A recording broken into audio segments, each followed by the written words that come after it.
Nigeria opens trade hub in Kenya. Asia markets mostly higher as investors monitor Pelosi's visit to Taiwan. Oil prices dip ahead of OPEC Plus meeting. This is Business Express on the network service of the NTA, and we are reaching you from Abuja, the nation's capital. I am Benny Adams, your guide.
It is time to keep you updated with happenings in the world of business. I will start by telling you that as part of its drive to expand non-oil export to East African countries, the Nigerian Export Promotion Council has established a Nigeria Export Trade House in Nairobi, Kenya. Comfort Amodu brings us details of the unveiling from Kenya.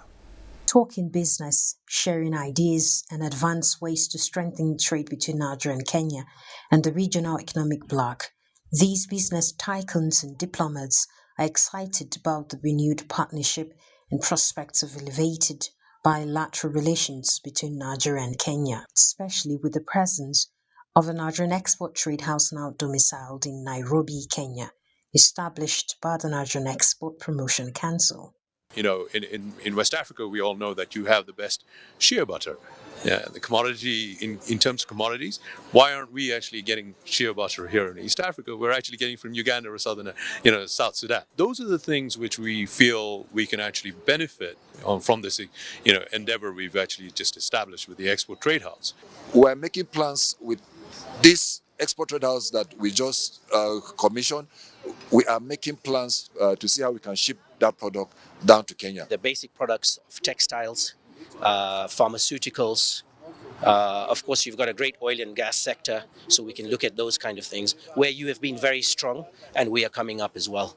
For the business community in Kenya, this is the beginning of market integration between Kenya and Nigerians and a path to reducing the trade barrier in regional economic bloc in Africa. From Nairobi, Kenya, I'm Comfort Amodu.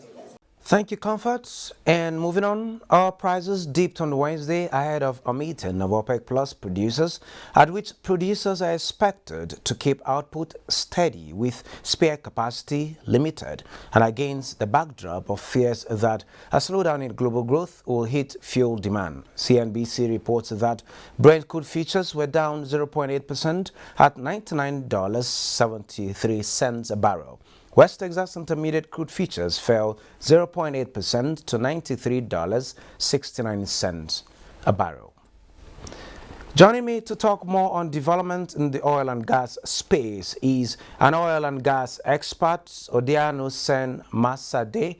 Odiano Sen, you're welcome to Business Express, and I want to say happy birthday to you. I hear today is your born day. Thank you very much. Thank you. Okay, well, before we come to the celebrations, let's go straight to the meat of the day.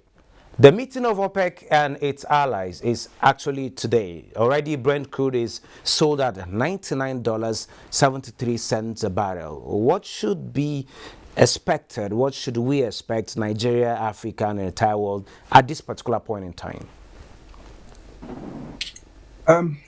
Well, unfortunately, to be honest, we are at the mercy of the big wigs. So Saudi Arabia, who has the bigger veto, would certainly call the shots. unfortunately. And the good thing is the cartel is supposed to protect all of its people, right? And that's the situation. It will protect its people, but there's a present political situation, international political situation that has to be dealt with and squarely. This would show that the dynamics of this meeting is both dependent on it, and the outcome is also dependent on it. So we're going to see the market has already responded from yesterday. We saw there was a big confidence because we know that the presidents in the United States and all other world leaders who are allied against Russian invasion have been speaking to members of the cartel, principally Saudi Arabia, to resolve this, pump more fossil fuel so that it's sort of provides a backdrop, a stopper for the situation with Russia. Well, like you've said, the world needs energy. The conversation is about energy sufficiency, safe and clean energy. Then we have the political angle to it. Yes, Russia-Ukraine invasion is there. Now we have a new Secretary General in place. How would you see him respond to all of this? More so, a new thread came up yesterday talking about Pelosi's visit to Taiwan. The market is also responding to that. How do you see all of these socio-economic and political factors playing out to decisions that should be reached? The reality is, if we do our business smart, I'll speak from the perspective of the Nigerian, and especially one who's in the gas space. If from the perspective of the Nigerian, this is a win-win for us. But how we leverage on it is the key thing. We remember from the UN climate session last time out, we had this situation where the vice president was speaking, and he said, sorry, this is very unfortunate. Sorry, hold on. I just give me a tiny second. I have to get that. Oh, okay. Okay. Uh-oh. Now we've lost it. That it's a live program. Well, okay, you're around. We don't want such break again. Okay, as we were saying, I'm listening. With a domestic emergency, so but I'm back now. Okay, go ahead. As I was saying, yeah, it plays this entire thing plays in nicely with us. And so I was saying about the vice president at the UN climate meeting last year, COP26 in Glasgow. In the sidelines, we had a vice president talking about this when he said that Nigeria, this transition from the energy space has to be multidimensional. When you think about it from the African perspective, so you can't just say we're going to jump from one fossil fuel to the other in the twinkle of an eye, especially the gap that Africa has suffered. You can imagine that we are at this point. This is the time we're coming into the gas space when the world seems to sort of want to move ahead, but it is a bit unfair. It's a twin devil in its own sense. The world genuinely needs to stay within 1.5 Celsius or pre-industrial levels, but that's not that's not feasible for us in a business sense in terms of Africa, who's been left behind. We do, and then we can see that every other fossil fuel transition had taken centuries, but this situation we're being forced in a few years to make the jump with the rest of the world. We have a lot of gas reserves we haven't even exploited, and the world wants to move on.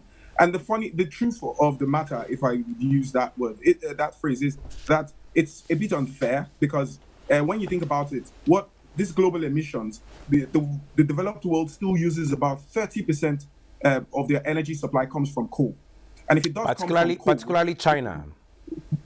Exactly. Now, if it does come from coal, they should be the one making these cuts. If they did make these cuts, then there's a lot of leverage for the gas and the fossil fuels that are cleaner, of course, than the coal. So you can imagine how much contribution coal makes to these carbon emissions. So we need to, but it's like I said, it's a bit of a mix. That one has to find a balance. The rest of the world needs to make cuts. I don't see China, I don't see India making cuts. These people, last year, India was talking about giving till 2070, even though the UN was been asking for 2050. But just like Africa, China's, even though it has a super economy, is also still, in a sense, developing.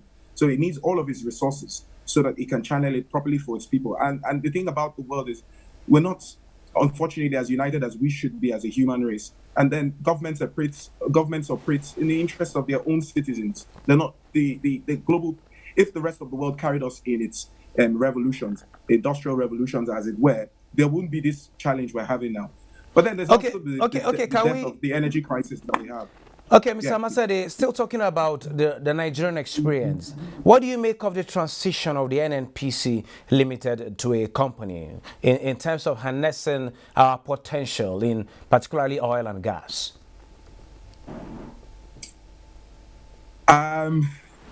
That's a bit of an interesting thing. I think the idea that the government wanted was for it to be wholly profitable, reduce sort of that extra burden that it seemed to have before when it was directly under government control. This situation now allows the NNPC to operate like every other business. It can now be listed in the stock exchange, which means that it has to perform to the best of its abilities in terms of stakeholders. It's not now welfare based. You know, when you're considering several things like even a subsidy and all that, you would have to look at things differently. It's now run as a company, not at the whims and caprices of politicians. But the reality is, we're yet to see it into practice, because it could just be all in paperwork, but the reality might be different. So the implementation of it is what we would love to see. How much leeway the new executives in this institution, this private institution, is allowed to operate. If they are allowed to operate and they have the best hands, I'm sure that we'll all be happier for it. There's a clear fact of the matter that we have the NNPC has joint ventures with several, nearly everybody in the space. And that said, it should be a positive thing if it is adhered to religiously. But I don't know. I don't know whether to be excited or not. I'm hopeful nonetheless. Okay, then, while we wait for this transition to actually take effect for us to begin to see practical steps being taken, the European Union plans to increase gas imports from Nigeria to cut reliance on Russia. Do we have the infrastructure to sustain supply? If not, yes, the AKK gas pipeline is ongoing. A lot of other projects are actually ongoing to ensure this happens. But in the meantime, what do you think? What's your suggestion? What should be done immediately to cash in on this opportunity? Unfortunately, there's no quick fix. We in the Nigerian Gas Association have been crying for the longest time. Infrastructure was one of the key things we've hammered over successive governments, and they failed to do it. Not one major project has been achieved. We should have gotten some level of sufficiency. In fact, the reality is, up until the PIA, there's not been particularly clear legislation for the gas space. So we're a bit hand-tied. But the thing is, if there's a will, there's a way, like they say. And in this case, it's the political will. The short term is, unfortunately, we're in an election period. So I don't even know that we have the people focused. All of this, the way politics is played in these parts, all the people who should be focusing on the technical details might be thinking about making sure that their party members win the next election. So the political will, it would be a challenge.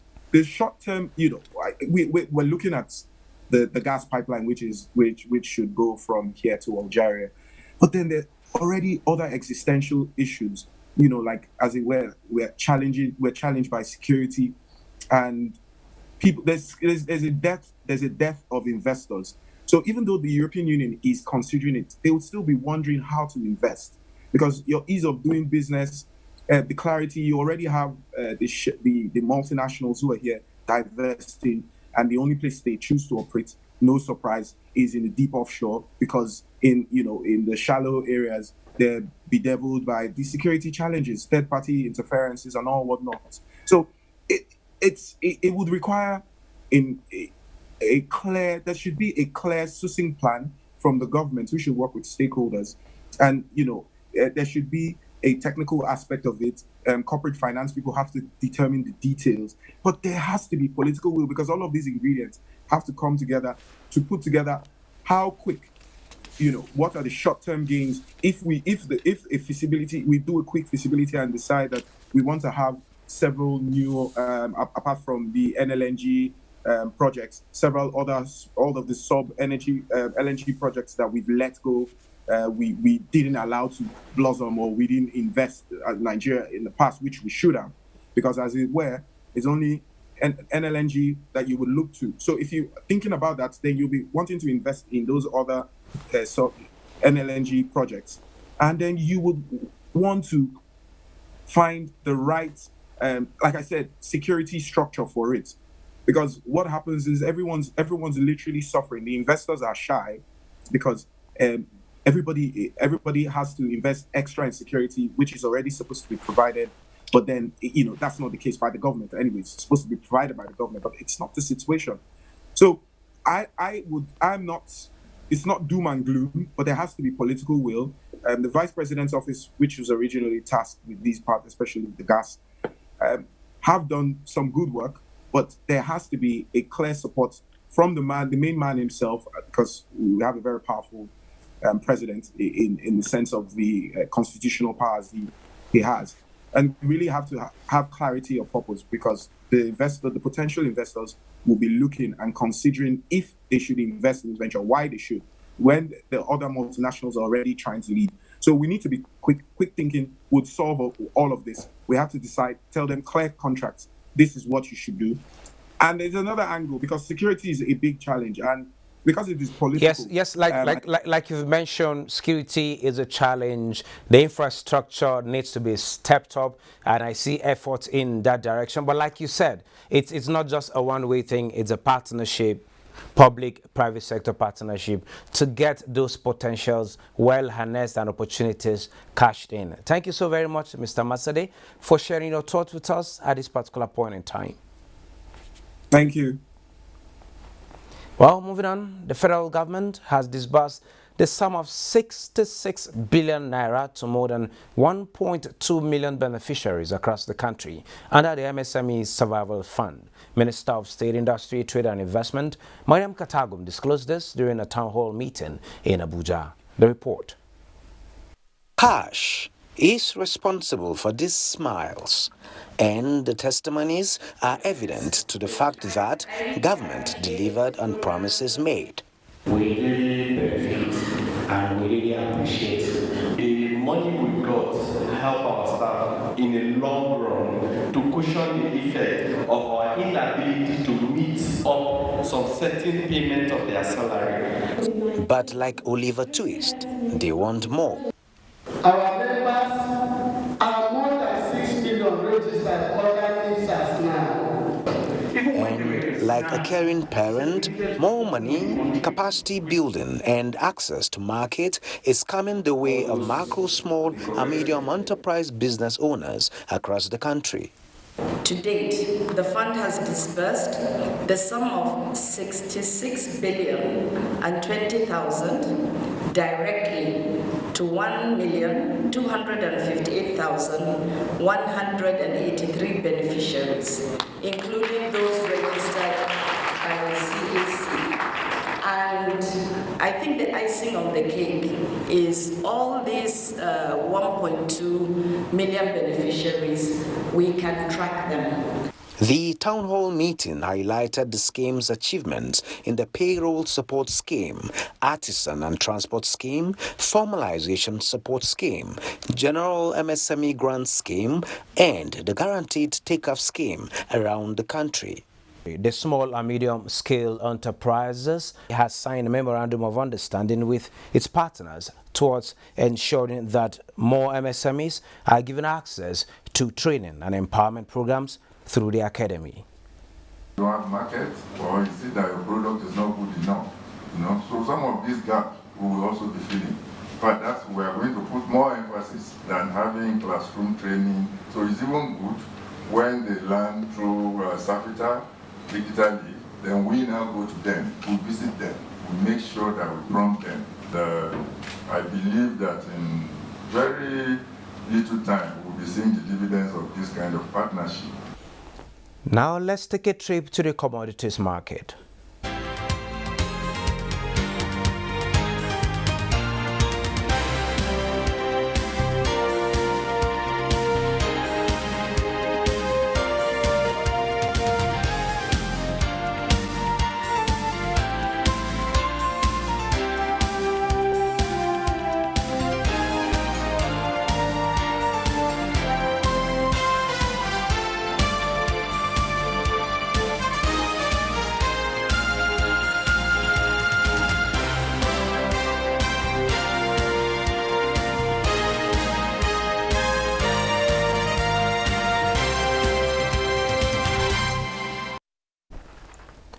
Trading on the Nigerian stock market depreciated further this Wednesday in the third straight day of losses this Wednesday. The NGX All Share Index depreciated 0.50 at 50,188.55 basis points, with market capitalization falling to 27.064 trillion naira. 829.5 million shares were traded on the floor of the exchange in 4,977 deals, valued at 4.105 billion naira.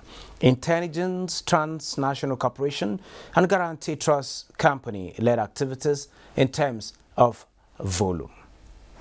Let's now see global stocks update. Hello and welcome to the Global Market Review.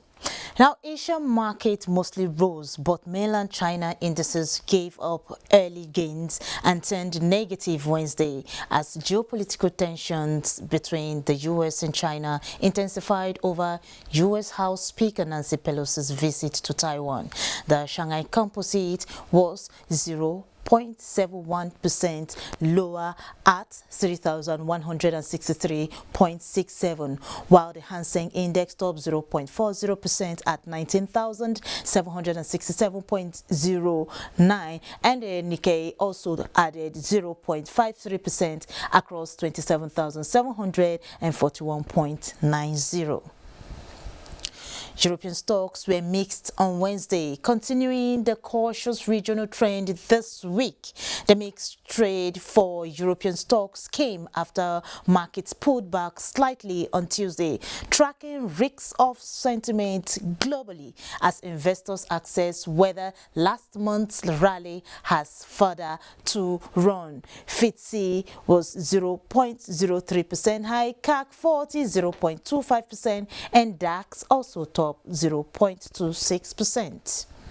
U.S. stock futures traded higher as traders tried to regain their footing following back-to-back losses sessions. Futures tied to the Dow Jones Industrial Average rose 136 points, or 0.42%. S&P 500 and Nasdaq Composite also continued on the positive territory as trade progresses.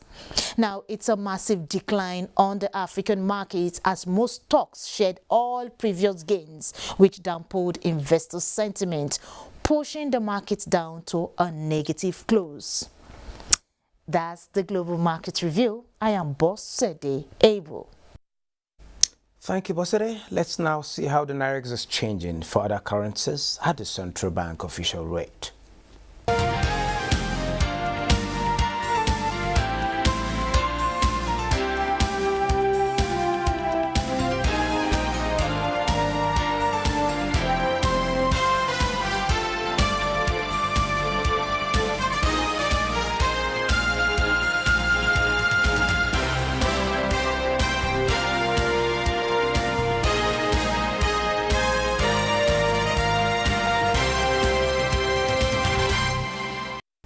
This is where we end this episode of the program. Don't forget, you can access all previous episodes on YouTube.